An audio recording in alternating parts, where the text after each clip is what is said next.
Good morning. There are some things about our childhood that we never remember, other things we could never forget.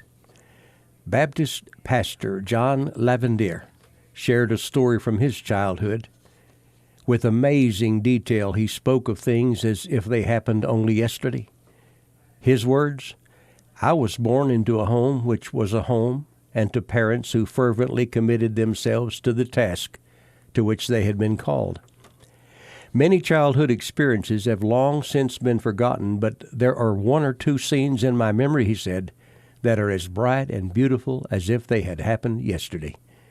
One of these is of sitting on my mother's lap on a rainy afternoon, toasting my toes before an old-fashioned cast-iron wood-burning stove, and sensing by some kind of childish intuition that the wonderful warm feeling that I still remember came not so much from the stove as from the love of my mother, as her heart reached out to encircle mine."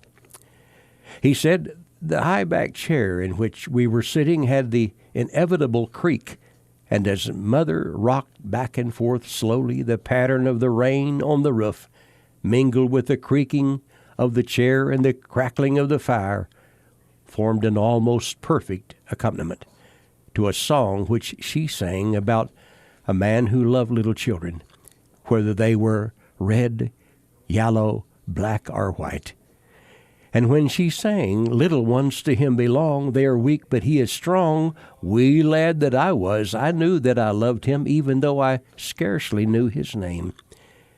He goes on to share something that America so desperately needs in these troublesome times.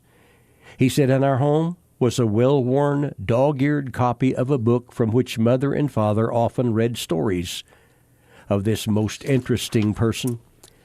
I'd wanted a copy of that book for my very own. And sure enough, just before I was 9 years of age, in that place that bore his name, they presented me with a brand new, bright, shiny black copy of the book. And when I opened the cover, there inside was a picture of this person who was going to play such an important role in my life. As I fingered through the Bible, I saw other pictures of him. One was of a little boy reaching up with a basket containing 5 loaves and 2 fishes, and this person was smiling down at him. And I remember thinking to myself, my goodness, I wish I were that little kid. How wonderful it would be for him to look down and smile like that on me." End of quote. When I read that story, I immediately thought of a little 3-room house on North 8th Street in Marlow, Oklahoma.